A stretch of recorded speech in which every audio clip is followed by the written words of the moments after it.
Je montre le scénario sans mobile à Jean-Pierre, et Jean-Pierre s'assied à une table, prend le scénario, il y avait un exemplaire, j'avais le mien, crayon en main, il m'explique, tel endroit, il faut faire ci, à tel endroit, il faut faire ça. Ça, vous pourriez faire attention. Et il me donne une leçon de cinéma sur le film que je vais tourner. En 1971 sort le deuxième film d'un homme à tout faire, Sans mobile apparent de Philippe Labro, avec Jean-Louis Trintignant, Dominique Sanda, Jean-Pierre Mariel, Laurent Antonelli ou encore Sacha Distel. Ce film est né de la volonté d'un producteur, Jacques Héry-Strauss, qui souhaite emmener le jeune réalisateur dans un genre qu'il affectionne, le polar. La proposition est simple, trouve un roman et on l'adapte. Philippe Labro s'arrête sur le roman 10+1 d'Ed McBain, un auteur notamment adapté par Akira Kurosawa avec le film Entre le ciel et l'enfer. Le livre est issu de la série de livres du 87e district, qui suit les enquêtes des inspecteurs Carella et Meyer. Sans mobile apparent va permettre à Labro de se définir en tant que réalisateur, de réaliser un film ancré dans son époque et de mettre en image son obsession pour l'Amérique. Dans un film produit et initié par un producteur, comment Philippe Labro parvient-il à imprimer sa patte d'auteur et à mettre de sa personne?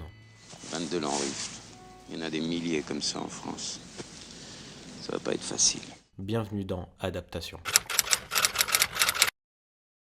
Nice, un tireur embusqué. Un canardeur fait feu sur un individu. L'inspecteur Carella, joué par Jean-Louis Trintignant, est chargé de l'enquête.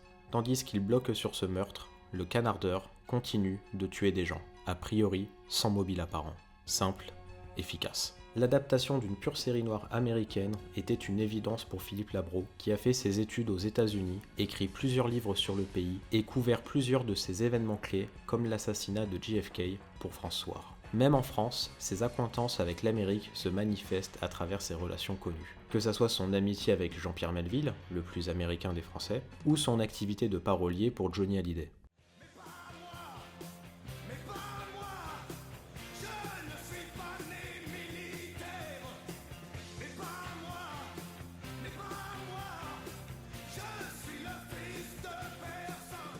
D'ailleurs, l'adaptation est signée par Labro et Lanzmann, un autre parolier avec lequel il retravaillera plus tard. C'est un véritable film de scénariste avec une vraie construction, comme dans le roman, un jeu de dialogue et de situation qui fonctionne. J'ai aussi trouvé ça dans la serviette, monsieur Carrel.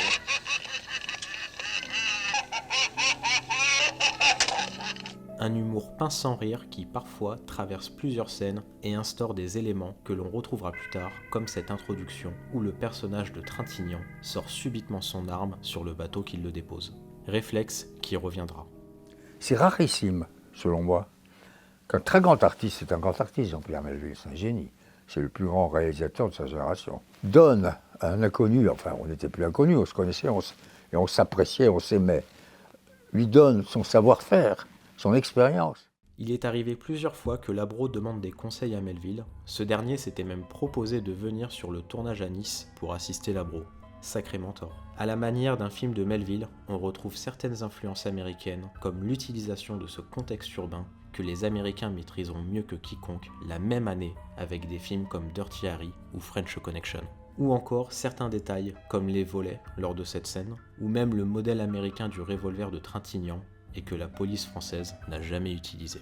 Avant Sans mobile apparent, Labro a réalisé Tout peut arriver, un film itinérant où on suit un journaliste qui s'appelle Philippe Marlowe, qui fait écho au personnage culte de Raymond Chandler, grand auteur de polar dont Labro reprend une citation au début de Sans mobile apparent.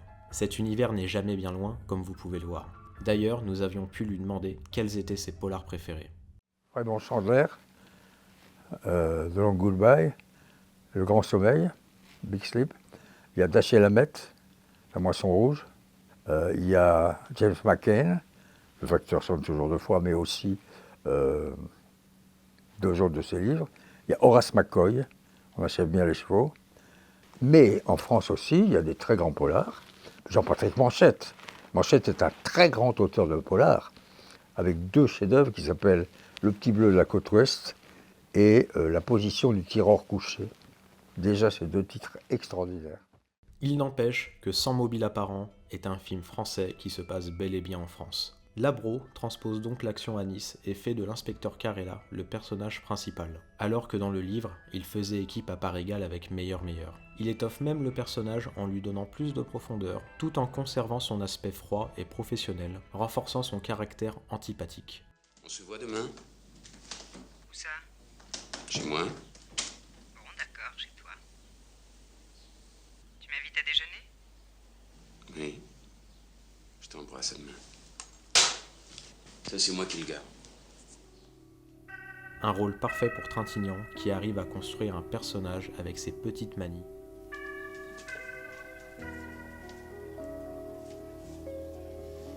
A sûrement affaire à un fou. En ce qui concerne le déroulement de l'histoire, il garde le fameux mobile et sa progression. Il change un peu le caractère du tireur pour en faire un réel psychopathe névrosé. Mais nous ne vous en dirons pas plus si vous n'avez pas vu le film. Sachez juste que le film met en lumière une thématique toujours d'actualité qui a encore du mal à être considérée aujourd'hui. C'est confidentiel. Je vous écoute. Et c'est également un portrait de la ville, de la mentalité et des mœurs que le film dépeint à travers les différentes victimes du tueur. À la manière de Simenon, en moins marquant, il faut le reconnaître, McBain utilisait déjà ce procédé de la critique sociale dans son roman. Car bien évidemment, le cœur du film, comme du livre, réside dans cette question. Qui tire sur ces gens et surtout, pourquoi ? C'est alors que le film joue vraiment la carte du film de tueur en série, empruntant énormément au code d'un genre italien qui est en train d'émerger à cette époque, le giallo. Un genre qui a nourri le cinéma bis italien dès la fin des années 60 jusqu'au milieu des années 80. Désormais enseveli sous les ruines de ses chefs-d'œuvre. On retrouve certains motifs, comme cette main gantée ou encore une peinture illustrant les victimes. Et puis nous parlons d'une bande originale composée par Ennio Morricone, qui va amener toutes les dissonances qui ont nourri ce genre, et qu'il reproduira en France notamment pour Peur sur la ville d'Henri Verneuil.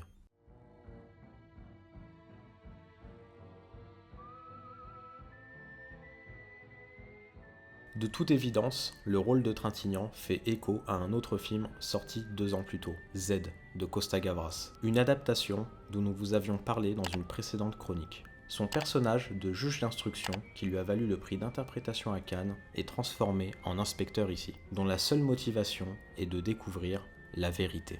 Est-ce que je suis dans la vérité, Madame Rapperfoot? Est-ce que je suis près de la vérité, Madame Rapperfoot? Il retrouve d'ailleurs sa partenaire du conformiste, sorti 1 an plus tôt, Dominique Sanda.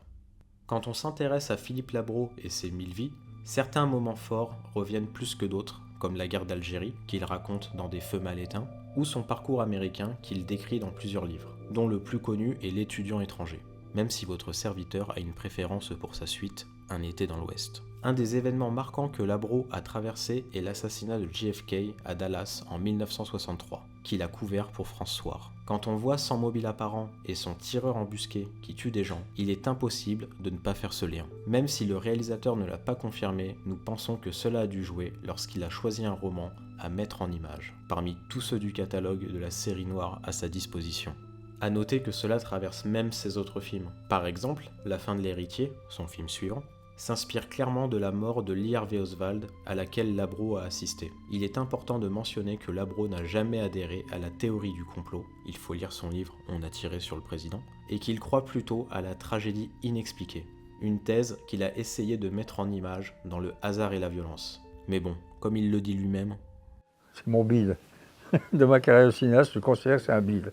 Non, j'exagère, mais c'est un ratage pour moi. Voilà. Parmi les petites choses qu'on peut regretter concernant Sans mobile apparent, on trouve surtout des aspects techniques. C'est dommage, par exemple, que les artifices utilisés pour faire les impacts de balles ne soient pas plus travaillés ou mis en valeur, alors que c'est en partie le cœur du film. Et peut-être aussi la résolution de l'intrigue qui est un peu trop mâchée et expédiée par rapport au roman. Bref, ce film est un polar hard-boiled qui s'inscrit dans l'héritage des grands classiques américains, tout en embrassant son époque, et ce sera le premier succès au cinéma de Philippe Labro, disparu cette année. Merci monsieur Philippe Labro. Je vous en prie, jeune homme.